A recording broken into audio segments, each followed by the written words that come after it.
नमस्कार, मी Bhushan Karandikar, DA doctors या विशेष कार्यक्रमात आपलं स्वागत. आज आपण चर्चा करणार आहोत आर्थरायटिस या आजाराविषयी.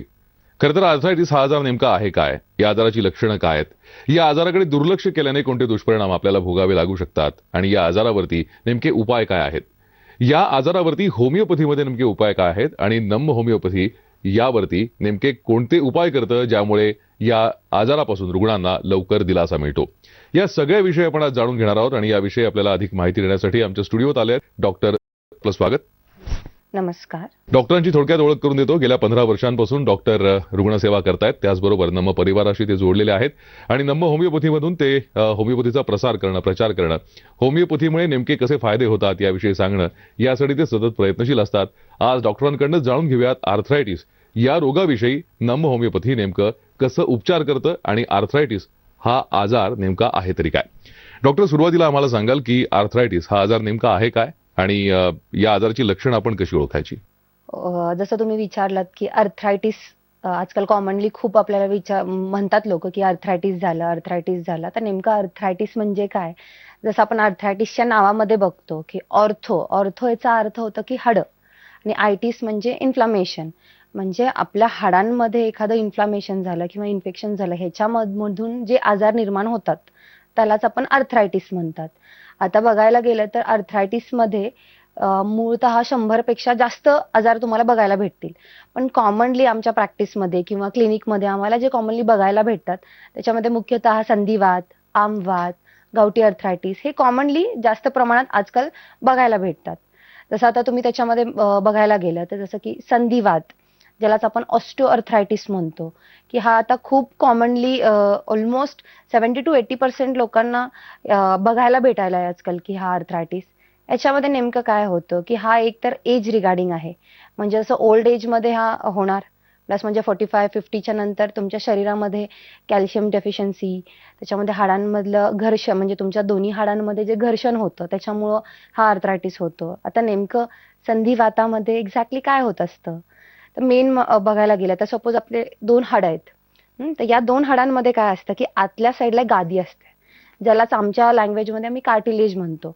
आता ज्यावेळेस काय होतं की या 2 हाडांमधली जी गादी आहे ती एकमेकांवर रब होऊन म्हणजे एकमेकांवर घर्षण होऊन त्याच्यामध्ये आतमध्ये झीज होते. जसं आपण एक्स-रे वगैरे करतो त्याच्यामध्ये तुम्हाला डॉक्टर म्हणतात की तुमच्या एक्स-रे मध्ये तुम्हाला झीज झालेली आहे. ह्याचा अर्थ काय की हे जे कार्टिलेज आहे त्याचा वापर होऊन होऊन काय होतं की ह्याच्यामध्ये झीज निर्माण होते आणि त्याच्यामधला जो आतमध्ये एक लिक्विड असतो ज्याला सायनोव्हियल फ्लुइड म्हणतात त्याचं प्रमाण कमी होतं आणि हे जे हाड आहे ज्याची जी मुवमेंट चांगली व्हायला पाहिजे ते नकळत जवळ येतं आणि ह्याच्यामध्ये ज्यावेळेस आपण उठतो बसतो त्याच्यामध्ये तुमच्या गुडघ्यामधून तुम्हाला कटकट असा आवाज जाणवतो, त्याला क्रिपिटस साऊंड असं म्हणतात.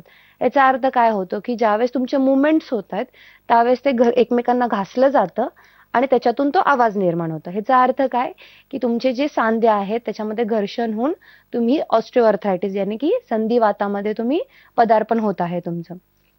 तर एकदा हे स्टार्टअप झालं तर याचे मुख्यतः काय आहे की एज रिगार्डिंग जसं मी म्हणले की वृद्धामध्ये किंवा 50-52 तुम्ही क्रॉस केलं की तुम्हाला बघायला भेटतं. सुरुवातीला मॉर्निंग तुम्हाला स्टिफनेस वाटायला लागतं की सकाळी सकाळी तुमचे सांधे अकडल्यासारखं तुम्हाला फील व्हायला लागतं. प्रोलॉंग तुम्हाला चाललं की तुमच्या पायामध्ये वेदना व्हायला लागतात, ठणक लागते, काही लोकांना चमकल्यासारखं गुडघ्यांमध्ये वेदना होतात किंवा वातावरणामध्ये काही बदल झालाय की सपोज पाऊस येतोय किंवा ढगाळ वातावरण झालंय अशामध्ये सुद्धा तुमचे जॉईंटमध्ये स्वेलिंग यायला लागतं. तुमच्या हाडांमध्ये सपोज तुम्ही टच करून बघताय तर तुम्हाला तिथे गरमपणा जाणवायला लागतोय. हे जे सिम्पटम्स आहेत हे आपल्याला संधिवातामध्ये कॉमनली बघायला भेटतात. प्लस आता संधिवातामध्ये कसं आहे की जसं तुम्ही आपण बघायला भेटतो की नेमकं आता कुठल्या ग्रुपमध्ये होतो. हा आधी 60 प्लसच्या लोकांना व्हायचा, पण आता कॉमनली लाईफस्टाईल डिसऑर्डरमुळे लोक प्रॉपरली तुम्ही वॉकिंग होत नाहीये किंवा तुमचं वेट वाढत जातंय. अगर वेट वाढत गेलं तर डेफिनेटली तुमचा जो वजनाचा जो प्रेशर आहे तुमच्या गुडघ्यांवर पडणार ओबेसिटीमुळं. त्या ओबेसिटीमुळं काय होतं की तुमच्या पायावरचा प्रेशर म्हणजे तुमच्या परत गुडघ्यांवर प्रेशर आला आणि त्याच्यामुळे काय होतं की परत जी प्रोसेस जशी मी म्हणले तुमचे की तुमच्या हाडांमधली जी गादी आहे ती घासली जाते, आतलं द्रव्याचं प्रमाण कमी होतं आणि तुम्ही संधिवातामध्ये लँड अप होतात.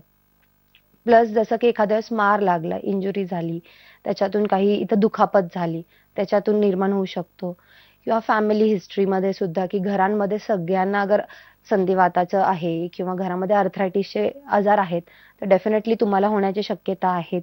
किंवा तुमचं फूड हॅबिट्स म्हणजे प्रॉपरली तुमचं खाणं नाहीये, बाहेरचं खाणं जास्त आहे, प्लस तुमचे स्मोकिंग, ड्रिंकिंग या सगळ्या ज्या गोष्टी आहेत ज्याच्यामुळे तुमच्या शरीराला ते पदार्थ घातक आहेत, ह्याचा परिणाम तुमच्या टोटल इम्युनिटीवर पडतो आणि एकदा एखाद्या व्यक्तीची इम्युनिटी अगर लो झाली तर डेफिनेटली आजार लवकरात लवकर त्या व्यक्तीला होतात. तर आपण ही चर्चा सुरू करणार आहोत, मात्र त्यापूर्वी आणखीन एक प्रश्न आपल्याला येतोय, आपण प्रश्न जाणून घेऊयात. नमस्कार, बोला, आपलं नाव सांगा. हॅलो, नमस्कार. मी अलिबागवरून बोलतोय, सचिन. बोला, तुम्ही थेट डॉक्टरांना प्रश्न विचारू शकता. ओके. हॅलो. हा मॅडम, नमस्कार. नमस्कार. मी अलिबागवरून सचिन बोलतोय. हा, बोला जे सचिन. सेम टीव्हीवर तुमचा शो दाखवताय ना, सांगत्याला वगैरे सुजन येते, सेम मला तसंच होतंय मॅम, 1-2 वर्षापासून. काय होतंय नेमकं? काय होतंय नेमकं? मॅम म्हणजे अंगठ्याला आहे ना सूज येते व सांधे वगैरे दुखतायत मला. फक्त अंगठा त्रास होतोय का म्हणजे पूर्ण सांध्यांना त्रास होतोय? मॅडम आता जे अंगठा वगैरे दुखतोय व सांधे वगैरे पण दुखतायत सेम. बर, तुमचं सचिन वय किती आहे तुमचं? वय किती आहे सचिन तुमचं? माझं 28. 28 आहे. बरं, हा त्रास कधीपासून सुरुवात झालाय तुम्हाला? हे 3 वर्ष झाले मॅम. 3 वर्ष झाले. ह्याच्यासाठी काही ट्रीटमेंट घेतलीये तुम्ही आधी? नाही मॅम, अजून काही नाही. काही नाही घेतलेली आहे. अच्छा, सचिन, हा जसं तुम्ही मला सिम्पटम सांगताय, हा नॉर्मली मला गावठी अर्थरायटिसकडे जास्त दाखवत आहे. जसं तुम्ही म्हणतायत की फक्त अंगठ्याला जास्त प्रमाणात तुम्हाला वेदना होत आहेत किंवा त्रास होतोय किंवा त्याच्याच बरोबर तुमच्या बॉडीमध्ये पण त्रास होतोय. तर सुरुवातीला सचिन आपल्याला इथं रक्ताची तपासणी करून घेणं खूप गरजेचं आहे की नेमकं तुमचं युरिक ऍसिड लेवल काही वाढलं आहे का, का बाकी काही गोष्टी किंवा आर फॅक्टर किंवा अँटी-CCP या सगळ्या गोष्टी सुद्धा बघून घेणं गरजेचं आहे. इफ त्याच्यामध्ये अगर युरिक ऍसिडचं प्रमाण तुमचं वाढलेलं असेल तर डेफिनेटली तुम्हाला गावठी अर्थरायटिस झालेला आहे. त्यामध्ये की जसं तुम्ही म्हणतायत की तुम्हाला अंगठ्याजवळ पेन होणं, सूज येणं, ठणकणं, ह्या ज्या कंडिशन्स आज जसं मी टॉपिकमध्ये तुम्ही बघितलं असेल की या सगळ्या गोष्टी मी तुम्हाला सांगितल्यात की नेमकं कशा वेदना होत आहेत आणि आपण त्याला कसं मॅनेजमेंट केलं पाहिजे. तर तुम्ही अलिबागवर ड्रिंकिंग वगैरे घेतो. अच्छा, ड्रिंक वगैरे पण घेतायत. तर डेफिनेटली बघा की ह्याच्यामध्ये तुमचे जे फूड हॅबिट्स आहेत या पण तुम्हाला थोड्या अवॉइड केल्या पाहिजेत. सपोज तुम्ही नॉनव्हेज वगैरे खात असाल तर ते पण तुम्हाला थोडंसं कमी करणं किंवा बंद केलात तर खूप उत्तम होईल. आपण तुमची प्रॉपरली एक्झामिन करूयात, तुम्हाला रक्ताच्या तपासण्या करूयात, त्या अकॉर्डिंगली आपण तुमची ट्रीटमेंट स्टार्ट करूयात. ठीक आहे. धन्यवाद, तुम्ही आमच्याशी बोललात त्यासाठी. डॉक्टर, तुम्ही आता संधिवाताचे प्रकार सांगितले, या प्रकारांबद्दल थोडंसं आम्हाला सखोल सांगा आणि नेमके हे प्रकार लक्षात कसे येतात, त्याची लक्षणं काय असतात आणि याचं गंभीर स्वरूप नेमकं काय होऊ शकतं? आता सेम जसं की आता ऑस्टिओआर्थरायटिस ॲज वेल ॲज आता खूप लोक म्हणतात की मला आमवात झालाय. तर आमवात त्यालाच आपण म्हणतो की रुमॅटॉइड अर्थरायटिस. रुमॅटॉइड अर्थरायटिस हा आता म्हणजे की या कमी एज ग्रुपमध्ये होणारा आजार आहे. जसं की 20 ते 35 हा जो यंगस्टर आहेत ह्यांच्यामध्ये हा कॉमनली होणारा आजार आहे. याच्यामध्ये काय होतं की तुमचे जसं की संधिवातामध्ये मी जसं म्हणले की एज रिगार्डिंग किंवा तुमचे गुडघे किंवा तुमचे मोठे हाडं जसे इन्व्हॉल्व्ह होतात, तसं आमवातामध्ये त्याची सुरुवात तुमच्या छोट्या हाडांपासून होते. म्हणजे तुमचे हातांची बोटं, म्हणजे कुठला तरी एक बोट दुखतं, त्याच्यानंतर कुठला तरी फक्त पायांचीच बोटं दुखतात, कधी तुमचा फक्त राईट हँडमधला कुठला तरी बोट दुखतो किंवा म्हणजे सुरुवात होताना ह्याच्या कुठल्या तरी एका सांध्यापासून होते. एक सांधा स्टार्ट झाला की कालांतराने दुसरे सांधे स्टार्ट होतात. दुसरी गोष्ट हा रोटेशनल आहे. म्हणजे कधी तुमचा डावा अगर हात दुखत असेल तर तो कमी होईल, सडनली तुमचा उजवा स्टार्ट होईल. हात दुखता दुखता तुमचे पाय स्टार्ट होईल. म्हणजे असा रोटेशनल आहे. म्हणजे कधी हा हात दुखेल तर कधी तो दुखेल. याच्यामध्ये व्हेरिएशन येतात.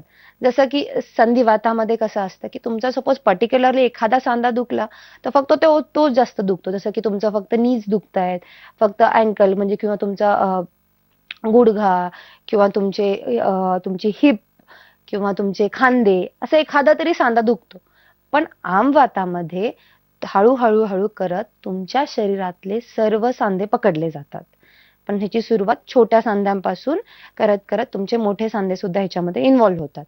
दुसरी गोष्ट कशी आहे, जसं ह्याच्यामध्ये पण सकाळी सकाळी उठल्यानंतर तुम्हाला मॉर्निंग स्टिफनेस व्हायला लागतो. तुमच्या हातांमध्ये किंवा पायांमध्ये गरमपणा जाणवायला लागतो. तुम्हाला काही पेशंट्स आम्हाला म्हणतात की मॅडम आतून आम्हाला सारखं ताप आल्यासारखं वाटतंय, पण आम्ही हात वगैरे लावून बघितलं तर तुम्हाला ताप जाणवत नाही. पण प्रत्येक रुग्णाला आतून ताप असल्यासारखं वाटतं, म्हणजे एकदम फिवरिश फिलिंग वाटायला लागतो. याचा अर्थ काय की एखाद्याला ताप येतो, याचा अर्थ काय की कुठे ना कुठे इन्फेक्शन तुमच्या आतमध्ये असल्यानंतरच ते तुम्हाला कुठेतरी फीवर येतो. त्याच्यामुळे आमवातामध्ये काय होतं, पेशंटला नॉर्मली फिवरिश फिलिंग वाटणं, मॉर्निंग स्टिफनेस वाटणं, प्लस तुमच्या जॉईंटमध्ये तुम्हाला लालसरपणा जाणवायला लागतो, सूज जाणवायला लागते, प्रचंड वेदना व्हायला लागतात, तुम्हाला जागेवरून उठणं बसणं मुश्किल व्हायला लागतं. ह्या सगळ्या ज्या गोष्टी आहेत ह्या आपल्याला आमवाताच्या पेशंट्समध्ये दिसायला लागतात. प्लस जसं मी तुम्हाला म्हणले की स्ट्रेस स्ट्रेस आजकाल आपलं जे लाईफस्टाईल आहे सध्याचं की खूप धकाधकीचं झालेलं आहे. कामाचं प्रेशर आहे, घरातलं प्रेशर आहे. ह्याच्यामुळे नकळत प्रत्येक व्यक्तीला त्याच्या त्याच्या कामामध्ये किंवा त्याच्या लाईफमध्ये स्ट्रेस आहे. या स्ट्रेसचा इफेक्ट काय होतो, आपल्या शरीरावर होतो.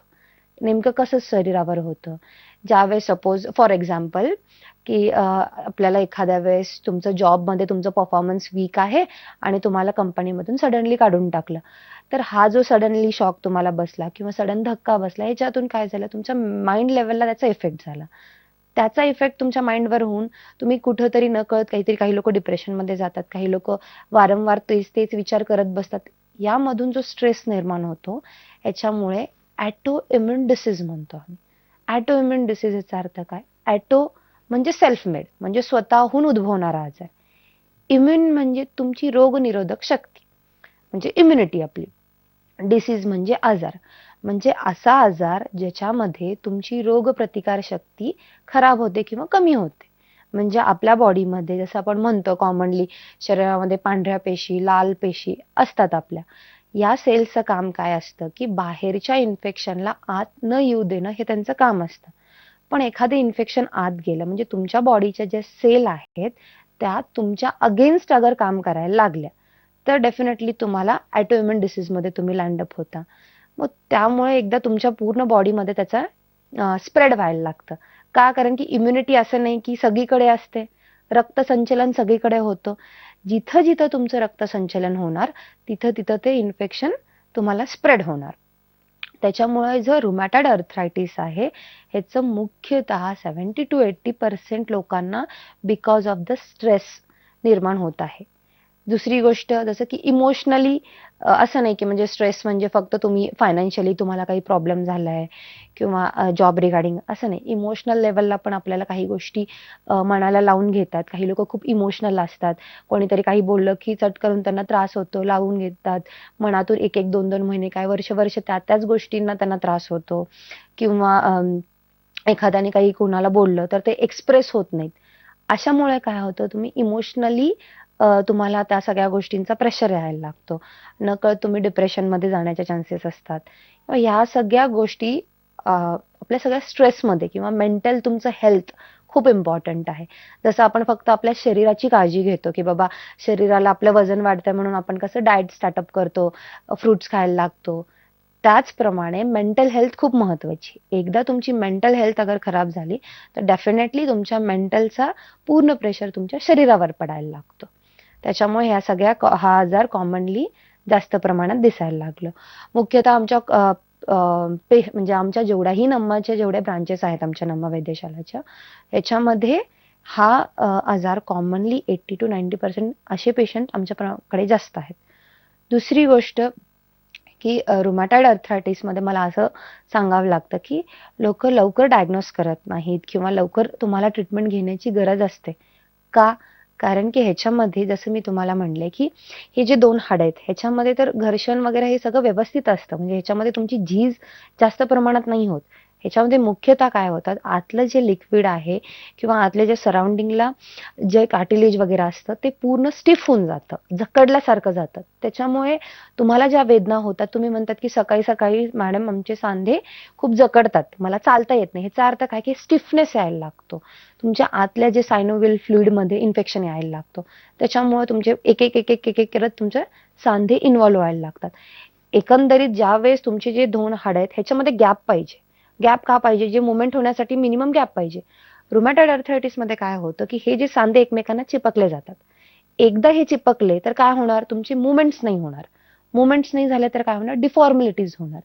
एकदा की तुमच्या हाडांची रचना बदलायला लागते. नॉर्मली सपोज हात असा असेल तर वाकडे व्हायला लागतात, बोट वाकडे होतात, हात वाकडे व्हायला लागतात, तुमचं मनगट वाकडं व्हायला लागतं. ह्याचा अर्थ काय की एकदा तुमच्या हाडांची रचना बदलली तर ती पूर्ण नॉर्मल येणं इम्पॉसिबल असतं. त्याच्यामुळे ज्यावेळेस तुम्हाला सुरुवातीला लक्षणं दिसायला लागल्यात तर लगेच इमिजिएटली तुम्ही रक्त तपासणी करायला पाहिजे आणि त्याची मेडिसिन स्टार्टअप करायला पाहिजे, जेणेकरून की नॅचरल मेडिसिन्स जसे की आमच्या नमा वैद्यशालामध्ये जेही आम्ही रुमॅटॉइड अर्थरायटिस किंवा अर्थरायटिसला जे मेडिसिन्स देतो ते प्युअर नॅचरल मेडिसिन्स असतात, जेणेकरून त्याचा तुमच्या शरीरावर कुठलाही साईड इफेक्ट होत नाही. कारण की आपण नॉर्मली अशा केसेसमध्ये जे मेडिसिन्स दिले जातात त्याच्यामध्ये पेन किलर, स्टिरॉइडल कंटेंट मेडिसिन जास्त असतं. प्रोलॉंग तुम्ही अगर ते मेडिसिन्स घेतलं तर डेफिनेटली त्याचा इफेक्ट तुम्हाला होतो, पण त्याचे साईड इफेक्ट ॲज वेल ॲज होतात. त्याच्या साईड इफेक्टमध्ये तुमच्या किडनींवर त्याचा असर होऊ शकतो, तुमच्या हृदयावर त्याचा असर होऊ शकतो, ओव्हरऑल तुमच्या बॉडीवर त्याचा असर होऊ शकतो. काही लोकांना मेडिसिन्स घेतल्यानंतर शरीरावर रॅशेस यायला लागतात, काही लोकांच्या किडन्या फेल होतात, काही लोकांना लिव्हरला प्रॉब्लेम यायला लागतो, लिव्हर फेलियरमध्ये व्हायला लागतं. तर हे जे आहेत की म्हणजे ह्याचे साईड इफेक्ट व्हायला लागतात. पण जे होमिओपॅथिक मेडिसिन्स आहे किंवा जे नमा वैद्यशालामध्ये जे आम्ही मेडिसिन्स देतो, जे ॲडव्हान्स टेक्नॉलॉजी मेडिसिन्स आपण इथे यूज केले जातात, ह्याच्यामध्ये काय होतं, जे मेडिसिन्स आम्ही तुम्हाला देणार ते प्युअरली नॅचरल मेडिसिन्स असतं.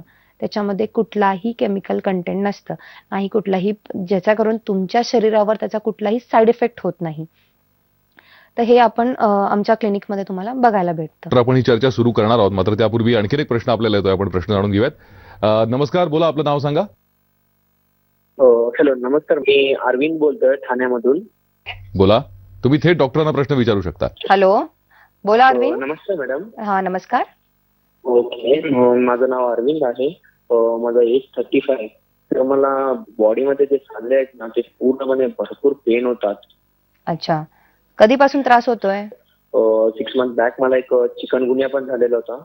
अच्छा, ओके. चिकनगुनिया कधी झाला होता? 6 महिने आधी झाला होता?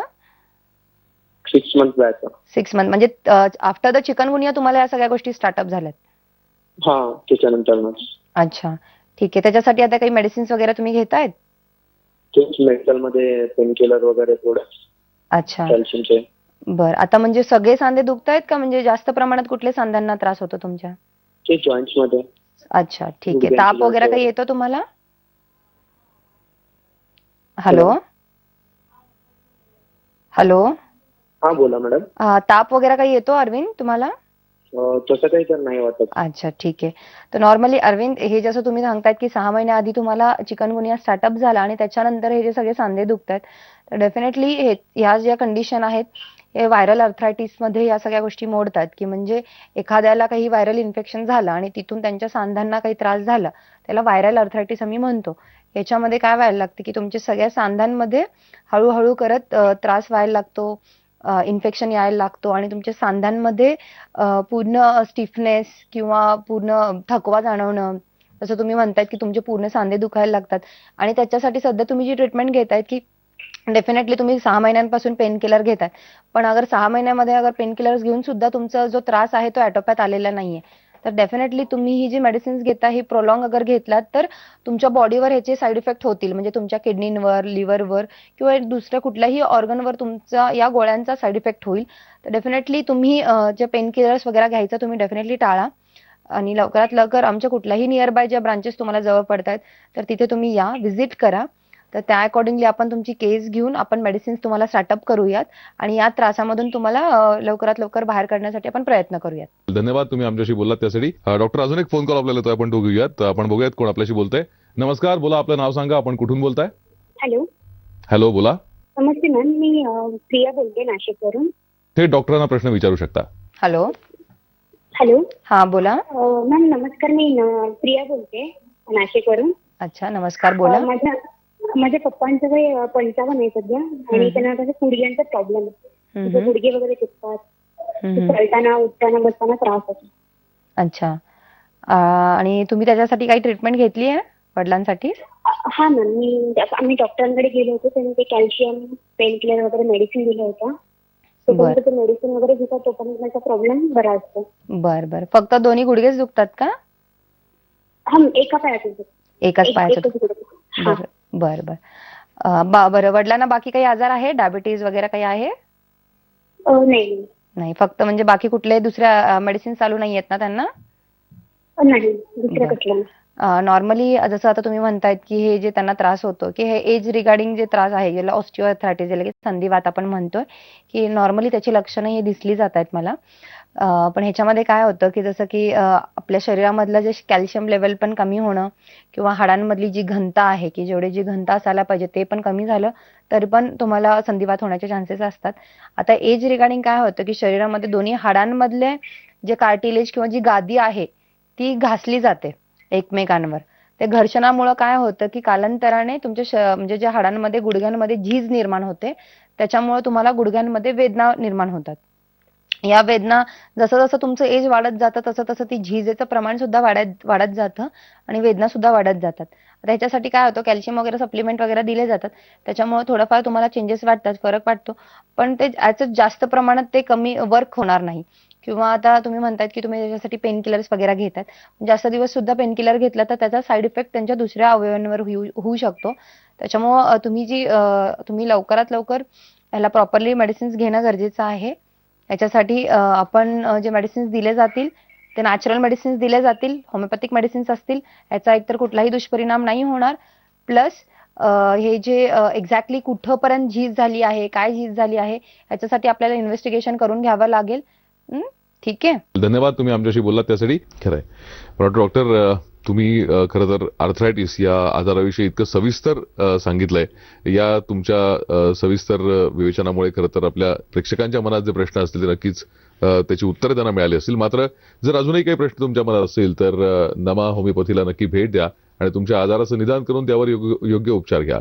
डॉक्टर, तुम्ही आज इथे आलात आणि इतकी सविस्तर माहिती आम्हाला या आजाराबद्दल दिली, त्याबद्दल आपले आभार. धन्यवाद. डिअर डॉक्टर्स, या विशेष कार्यक्रमात इथेच थांबतोय. नमस्कार.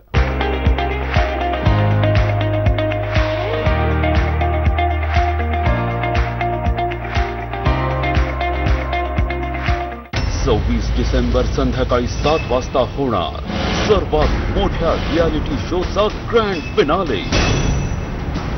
आता लागणाऱ्या या सीझनचा अंतिम निकाल पाहूयात, कोण उधळतंय विजयाचा गुलाल. पाहायला विसरू नका ग्रँड फिनाले 26 डिसेंबर संध्याकाळी 7 वाजता आपल्या कलर्स मराठीवर. What do you think are your team's chances in the cup? We here to win.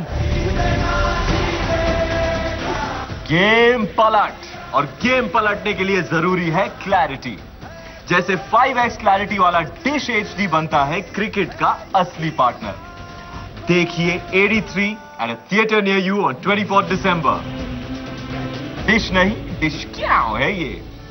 मी माझ्या मुलाला कोडिंग शिकवतो, ज्यामुळे तोही आपल्या मर्यादा पुढे नेऊन उत्तम गोष्टी क्रिएट करू शकेल. आता परवडणारे 1:4 ग्रुप लर्निंग कोडिंग क्लासेस उपलब्ध. आजच मोफत क्लास बुक करा. Excuse me. Sorry. भाऊ, तुम्ही जरा राईटला जा. सामान्य रिमोट असलेला सेट टॉप बॉक्स घ्याल तर असंच होईल. फक्त D2H HD RF set top box सोबत मिळतो ऍडव्हान्स रेडिओ फ्रिक्वेन्सी रिमोट, जो चालतो कोणत्याही डायरेक्शन मध्ये. अधिक माहितीसाठी आम्हाला 9115691156 वर कॉल करा किंवा www.d2h.com वर लॉग इन करा. D2H, वेगळाच व्ह्यू. Good morning mom. शाम के 6 बजे गुड मॉर्निंग कैसे, यही सोच रहे हो ना. ये the Kute group dairy K good morning cow milk की बात कर रहा है. इसका बीटा कैरोटीन इम्यूनिटी बढ़ाए और ओमेगा 3 दिमाग तेज बनाए. Good morning. अब मॉर्निंग की ताकत हर वक्त. Good morning milk by the Kute group, keeping mankind happy. Sorry. भाऊ, तुम्ही जरा राईटला जा. सामान्य रिमोट असलेला सेट टॉप बॉक्स घ्याल तर असंच होईल. फक्त D2H HD RF set top box सोबत मिळतो ऍडव्हान्स रेडिओ फ्रिक्वेन्सी रिमोट, जो चालतो कोणत्याही डायरेक्शन मध्ये. अधिक माहितीसाठी आम्हाला 9115691156 वर कॉल करा किंवा www.d2h.com वर लॉग इन करा. D2H, वेगळाच व्ह्यू.